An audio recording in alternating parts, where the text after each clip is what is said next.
Son, again, Nasa po to. Congressman Dan Fernandez. Mr. President, meron po kayo sinabi nung 2016 sa interview niyo po that you have planted evidence during your time as a fiscal. Is this true? Hindi po totoo. That's garbage, sir. So yung pong nasabi niyo sa video, hindi po siya totoo. Alam ng mga pulis yan. Yung planting of evidence. Hindi talaga ako. Kasi Mr. President, yung po yung napanood ko at sinabi niyo po kasi. Kaya kami naman po ay, we are basing on the video that we have seen at nakita po namin yung sinasabi niyo na nagpa-plant po kayo ng evidence and we wanted to find out.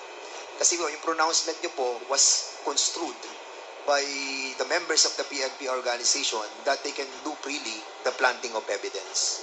That's illegal. And I said, I was teaching them criminal law. Yeah, but the problem, Mr. President, is your announcement or your pronouncement that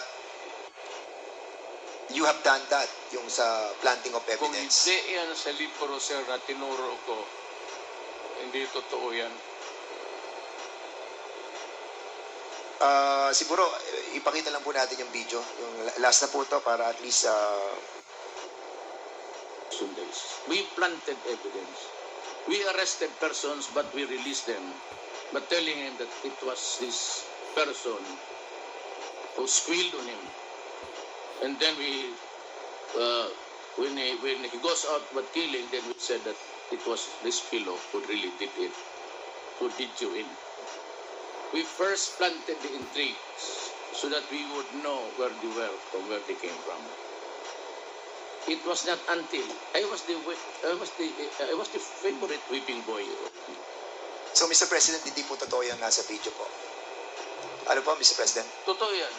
So, nagpa-plant po talaga kayo ng evidence? Well, that was a part of the strategy as a mayor and as the leader of the law enforcement agency in the city. Thank you, Mr. President. At maraming po salamat, Mr. Chairman, and I'll be yielding back my time.